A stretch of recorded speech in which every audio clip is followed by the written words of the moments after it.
Hey everybody, Playtendoguy here. Today I'm back with another review. This time I'll be reviewing Yakuza Like a Dragon. Let's begin. The Yakuza series this generation has done a huge 180. At the start of the generation, it was a Japanese oddity that Sega wasn't really sure of releasing over here in the West. But with the launch of Yakuza 0, the game was one of the biggest surprises and success stories of 2017, and marked a rebirth for the series. After then, we've seen all the mainline entries making their way to PS4, and even a couple of fun spin-offs with Judgment and Fist of the North Star Lost Paradise.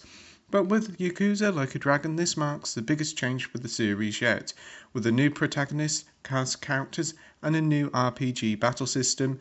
It's a bold new change for a very established franchise, but does it work? Let's find out. One of the biggest changes to the game is in its new lead protagonist. Gone is the former leader man Kazuma Kiryu, being the star of so many of the series games and becoming one of my favourite characters in gaming, so changing the lead was always going to be a hard thing to do. But with Kasuga Ichiban, RGG Studios have done a fantastic job introducing him. From the moment he first appears on screen, I was won over by him. Ichiban, like Kiryu, is an incredibly well written character, but unlike Kiryu, he's a rather rash guy, a bit daft, and the sort of person that rushes straight into a situation without thinking. But like Kiryu, he has a heart of gold, true, and he's loyal to his friends. And thankfully the story delivers yet again another great Yakuza tale. As you know, it follows Ichiban, and in the game's lengthy prologue it shows off all the new characters. But after a serious issue, Ichiban takes the blame for a crime he didn't commit and is then put away for 15 years. After an extended stretch in prison of 18 years, Ichiban is finally released to a completely different world than what he was used to, and things have also changed in the Yakuza world too. Many changes have happened to the many different clans, and Ichiban is desperate to get back into his clan, but when he's shot by his former leader, Ichiban sets out on a quest with a group of fellow downhearted allies to try and find out what has actually gone on to his clan, why he's had to take a blame for a crime he didn't commit, and again, like previous Yakuza stories, it does take a little while to get going, but once it finally gets going, it rarely ever stops, and it's another wonderful and epic tale. On to the gameplay now, and here we see yet another big change for the series. The combat in the series has always been action-packed and over the top and was incredibly fun to play. But with so many entries in the series over the past few years, there's a bit of an argument to say that the fighting probably was getting a bit stale. So RGG Studios have got rid of the action RPG combat and replaced it for a more traditional RPG system. As leader man, Ichiban sees everything in his life as an RPG, as he played a lot of Dragon Quest throughout his life, and this is how he shaped his life and how he tackles normal everyday tasks. It's quite endearing, and the combat is the traditional turn-based RPG system that feels similar to Dragon Quest. It sees each member taking a turn, and you have your normal attacks, special attacks, blocking and items.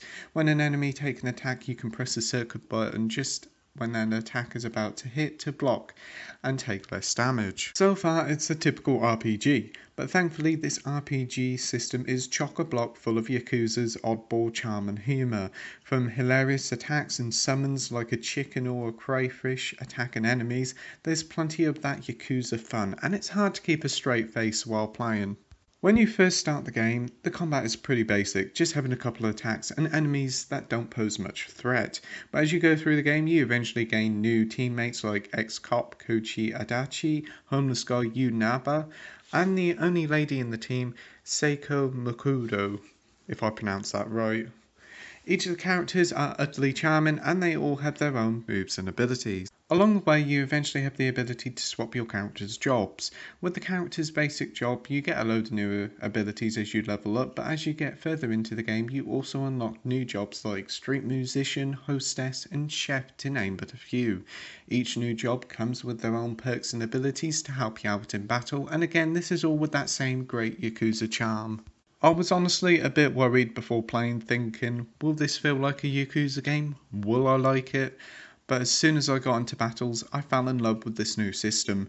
The only real faults I have with it is that the new combat system does take a little while to get going, and in the final few chapters of the game it does require quite a bit of grinding. But rest assured, for a first go at a new gameplay style, Like a Dragon is a triumph. As for the rest of the game, it's pretty much like your typical Yakuza game. Instead of exploring the city of Kamurocho whilst you still visit it, the majority of the game is set in Yokohama. There's still a bucket load of stuff to do when you're not doing the storyline. You have a whole new collection of charming, funny and kooky mini stories that see you helping out the locals with their own predicaments, and they're still brilliant. The city map is loaded with plenty of mini games to do. We have a Sega arcade with loads of classic games like Super Hang-On and Virtual Fighter, as well as those toy grabbing machines. We also have pachinko machines, shogi, a funny cinema mini game where you have to try and avoid falling asleep, the great return of karaoke. We also have darts, golf and the batting stations as well. The activities continue as there's a general knowledge test quiz thing that is a blast to play, and there's also a very fun Mario Kart clone called Dragon Kart, which does host a decent amount of content. There's a few other more activities to do, but rest assured there's never a dull moment in Like a Dragon. As for the length now, unlike all the other Yakuza games, Like a Dragon is a rather lengthy experience. You're talking about a good 30 plus hours to complete the mainline story alone. But with all the side stories, new game plus modes, activities and whatnot, you're talking about an average playthrough of probably 50 hours. But if you want to aim for that elusive 100%, then you're probably talking about easily 70 to 80 hours plus worth of stuff to do. It's arguably the most content-packed Yakuza game to date. Presentation wise now, and the game like Yakuza 6, Kiwami 2 and Judgment is running on the brilliant Dragon engine, and like those games, Like a Dragon looks fantastic. The area of Yokohama looks wonderful with plenty of details and places to visit. As always with the Yakuza games, the game environments really feel lived in. Character models also look top notch with plenty of details, and with the game's cutscenes and summons, it really does show how detailed the game's character models are, and it really does impress. As the game is heavily marketed as one of the Xbox Series X main launch titles, it does make quite a statement on that console with two different display options. We have a full 4K at 30fps and a 1440p option at 60fps. On the base PS4 we're seeing 900p at 30fps, whilst on the Pro it's 1080p at 30fps. At launch there isn't any PS5 upgrades at the moment, though there is a PS5 version coming, but that isn't coming until early next year. Whilst the display options haven't been announced, expect similar options to the Series X. Onto the audio now. Unlike last year's Judgment, the game features both English and Japanese voice acting, and thankfully, like Judgment, the English cast is pretty great. They're pretty good at delivering their lines and the voices suit the characters really well.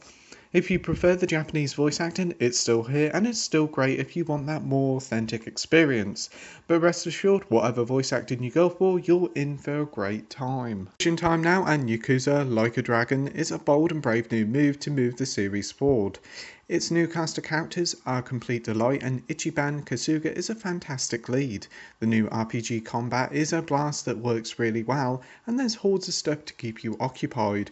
Its story is your typical Yakuza yarn, and it's very compelling stuff, but there's still plenty of oddball humour here as well. The game does take a little while to get going, and the later game is a little bit grindy, but for a first try, RGG Studios have done a stellar job here. So with that, I'm giving Yakuza Like a Dragon a 9 out of 10 with the title of brilliant. Thank you for watching my review. I hope you enjoyed it. If you could like and subscribe, that would be amazing. And as always, until next time, happy gaming. Bye.